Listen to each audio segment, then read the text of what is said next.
Dude, this is insane. I have to do a video about this. Jesus, I've only been here for like a week. How'd you get into my apartment? I'm not even moved in. What? Oh, it's that YouTube thing I was telling you about? You know, that thing I need to do to sell my soul to a corporate overlord for profit? Listen, don't mind Socrates here. If you want a video, I'll give you a video. I haven't finished reading this insane New Yorker article yet, so this video is not going to be about that. Instead, what this video is going to be about is something I like to call transitory space. This is a term I just made up to describe the space between two things. When I described this to my musician friend, he was like, oh, you mean like the space between notes? And that's a good simple example of what I'm talking about. If you pluck a guitar string, it'll continue vibrating until it eventually runs out, or you pluck it again. Come on, Socrates. Back in my first video, which not enough people have watched yet, go watch it, I mentioned my goal for this channel was to get a book published. And in order to do that, I need to gather a following to prove to one of 5 megacorps that I got what it takes to be an author. So this is going to be one of those videos where I give a little bit of writing advice, and also maybe life advice, and a little bit of philosophy, sprinkled with a little bit of pseudoscience, which I'll be getting into in a later video. In order to understand the idea of transitory space, this thing I just made up, I want you to think of your life as a book. You know, right there on the cover is your conception, and then all the words on the back are your eulogy. The cover introduces the concept of what your life could be, based on where you were born, what time period you were born in, and how reality works in whatever multiverse timeline you're born in. So then take this life and split it into chapters. You got your 9-month prologue, then chapter 1 you're a baby, chapter 2 you're a toddler, and chapter 3 to 4 you're a child, and like 5 to 9 you're an elementary schooler. I don't know when you're actually supposed to start school. I started school early. So anyway, here's the last 30 years of my life broken up into chapters. This was taking too many takes, so I'm just gonna read it off my phone. Elementary school, 5 years. Middle school, 3 years. High school, 4 years. College, 5 years. Failed animation studio, 5 years. Redacted, 3 years. Current job, 5 years. You might look around me and go, uh-oh, it's that time again. Kind of. In my last video, you also caught me moving. And that move was from Chicago to apparently you already know, because you're here in my apartment. And unlike some of those previous chapters, this is one of those life changes I decided to make myself. This is like the 11th chapter of my life, and 11 is my lucky number, so I'm hoping this is the one that lands me that book deal. But before any of that can happen, I've cursed myself to transitory space and I need to explain my way out of it. Remember that chapter I mentioned about failed animation studio? My first encounter with truly being trapped in transitory space came right after that, in sort of a mini poem between chapters. After college, I tried to start this animation studio with a couple of my friends, and it actually went pretty well for a little bit. I mean, as well as things can go when you're making about $3.25 an hour doing motion comics for Graphic India. I did at least get to animate Stan Lee, which sort of made the whole thing worth it. He's really quite the hero. It was a really good portfolio piece, which is what I worked on after I decided to call it quits. I moved into my grandparents' basement and took care of their place while they were off in Arizona for the winter. And for 4 months, I lived and worked for my dad, washing windows and cooking at his bar. And I built myself up this nice little portfolio and started sending out job applications. I sent out 4 of them and I got my dream job at I got that one on the most ill-advised cover letter I've ever sent out in my life. My mom was like, you blew it, you blew it. In the cover letter, I compared myself to the Rush album Moving Pictures, and not favorably. It was like a 5-star review for the album. Anyway, it was the graphic design that really sold it. I made it look like an actual article on the internet. A word of advice to any artists out there, do actual graphic design for your cover letter and resume. It lets people know you're an artist. Now, this tiny period of my life was my first time actually living on my own. So this represents the transition from me being a dependent to an independent. And I think that's maybe one of the most important chapters of your life, the inciting incident. When you're truly alone, you don't have to perform for anybody. It's just you, your thoughts, and Socrates Johnson. I did a whole bunch of thinking about life, the universe, and everything, and I wrote this buck wild 20-minute like Pink Floyd Echoes-ish song, and had this like epiphany about art, and really came into my own as a person. Anyway, let's get back to transitory space and this idea of your life as a book. The transitory space between two things is usually my favorite part of like anything. You know, they always say it's all about the journey and not the destination, right?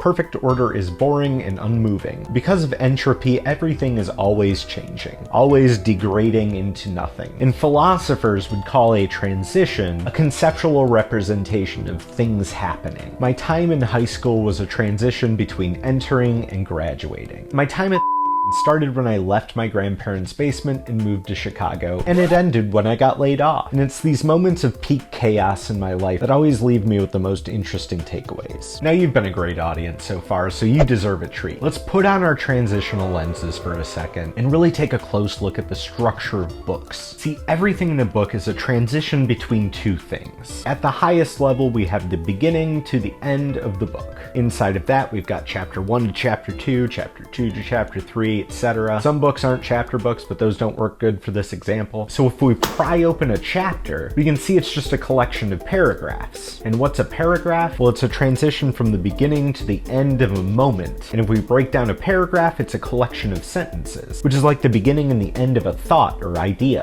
And you know we're going to keep going. Sentences are collections of words, and every time you transition from one word to another, the space between those two words, or representations of concepts, are filled up with context and subtext, and all sorts of other weird things that aren't the text. So like if this were physics, we'd be getting to our fundamental forces of this book, the gravity that holds it all together. I mean, we can go further. Letters are like atoms, and the individual pen strokes that make them up are like quarks. And then anything smaller than that doesn't have any meaning. Yeah, dude, I know I sound insane. So here we are at the end of the road. We've gotten to a blank page, and there's nowhere else to go. A blank page represents absolutely nothing and absolutely every possible thing. It is both infinite possibility and nothing at the same time. That primordial stuff before the beginning of the universe. As authors and artists in general, we are gods. We defy the forces of entropy and create order from chaos. When you write a book, you're ascribing information to a blank page. You're creating a world and the life within that world one quark at a time. Every stroke of your pencil is taking information from up here and transcoding that information into something that somebody else can decode with their brain and understand.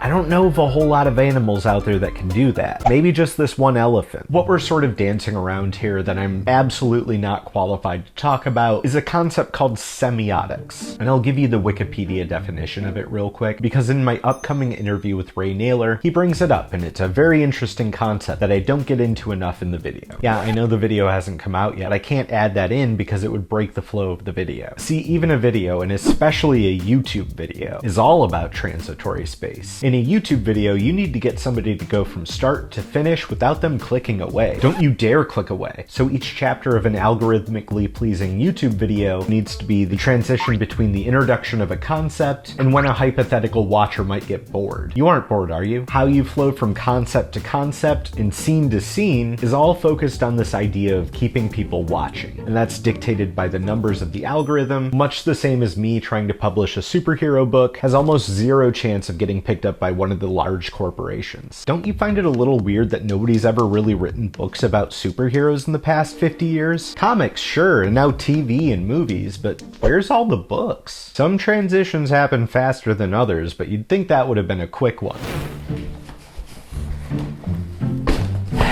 I have a confession. Transitory space, this thing I allegedly made up, I didn't actually make it up. I stole it from Japan. Over there, transitory space is this real concept. It's this thing called Ma. It's kind of like the word Schadenfreude. Just like Schadenfreude is this uniquely German word, Ma is this uniquely Japanese word. It doesn't really have like an English equivalent, but it describes a really core way that Japanese people see the world. It's literally built into the symbols that they use to write their language. You take the symbol for door and you combine it with sun, and you have this idea of sunlight passing through the crevice between the crack in a door. That's Ma. English isn't so elegant. When I say Ma, I think of my mom. Hi, Mom. So I've been calling it transitory space, mainly because I thought it sounded sick, and I thought it would be better for my retention rate than the word Ma. Transitory space, that sounds like super sci-fi, and hopefully it got you to watch this long. But now we're actually gonna dig into this idea of Ma, and I know I am not like the guy to explain this extremely Japanese concept to you, but also the first time I heard about this, I was like,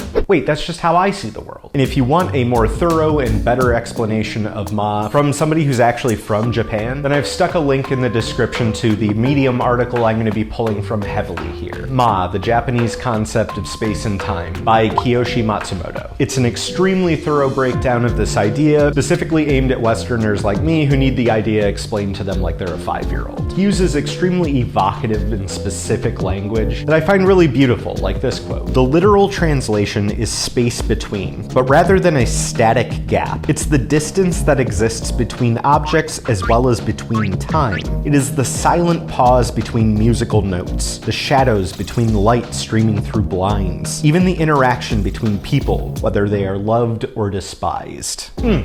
So poetic. I can't express to you how gratifying it is to see the way that you view the world reflected in a different culture. Ma is a concept that I first learned about during that transitory time between a failed animation studio and I learned it from my friend Tomiko, who was an 85-year-old Japanese woman who took it upon herself to teach me how to cook while I was working at my dad's bar. Tomiko passed away during COVID because she caught COVID, and this part of the video is my dedication to her. Ma wants us to think four-dimensionally, not just about the present moment, but all the moments that led up to the present moment and all the moments that will come after it, and how all of these moments are connected together in the infinite web of synchronicity that is the universe. In fact, the idea of a moment, of now, doesn't actually really exist. Now is actually a stretch of time between when your sensory organs take in information from the world around you, when your brain processes that information and makes the decision to act on it. This whole process takes about milliseconds, but according to science, the actual amount of time that it takes to integrate information into your brain as a memory is about 2 to 3 seconds. Even the parts of our body send information to our brain at different rates. It takes longer for information to get from my toes than it does from my shoulder, and there's some theories out there that taller people experience time slower than shorter people. This is all coming from David Ingleton, a neuroscientist at Stanford University, who said sound is processed faster than light, and input from your toes has to travel all the way up your spinal cord, while the signal from your nose doesn't have to go as far. And Mark Whitman, a time researcher at the Institute for Frontier Areas of Psychology and Mental Health in Germany. Hold on.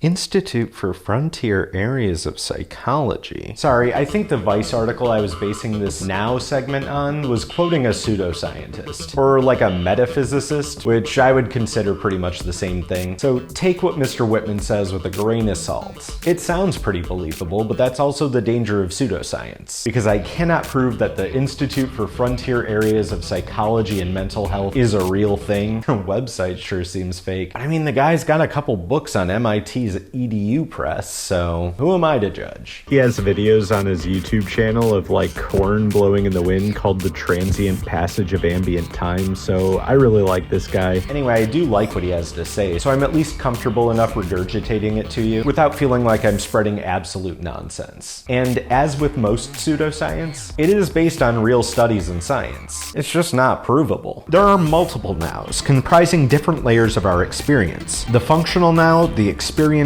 moment, and mental presence. The functional now is all that mental processing stuff we just talked about. The brain taking information from our senses and then making decisions. And that happens extremely quick. Like I said, fractions of a second. This is like the shortest version we can get of now. To bring it back to writing, this is like reading word to word. Our brain can process all those words really quick, but it doesn't actually assign meaning to those words until we get to the next experience of now. The experienced now, or experienced moment, is more akin to like a sentence or paragraph. It takes about 2 to 3 seconds for information to integrate into our brain, and this study is the real science I mentioned that Whitman is basing his assumptions on. Basically, a bunch of nerds showed a bunch of people some movie clips in order. Then they scrambled the order of the clips. If the clips were rearranged within 2 to 3 seconds of each other, your brain can still reorganize them and make sense of nonsense. Basically like that if you can read this meme that your uncle thinks is extremely clever and shares on Facebook every 4 months, and any clips that fell out of that 2 to 3 second range stopped making sense to people. It lost its context. When you listen to a metronome, despite every click being the exact same at the exact same pace, your brain starts to group those ticks together in pairs of 1, 2, 1, 2, or 1, 2, 3, 1, 2, 3, 1, 2, 3, depending on what speed you're listening to it. And it's 2s and 3s, like 2 to 3 seconds. Those numbers are connected. Although these chunks are not in the metronome, our brain creates these units of perception. But the functional now and the experienced definitions to now don't paint a full picture of what now actually entails. For now to make any kind of sense to us, as opposed to just a collection of moments happening one after the other, we need to have a bigger picture. And that's where Whitman's third type of now comes into focus: mental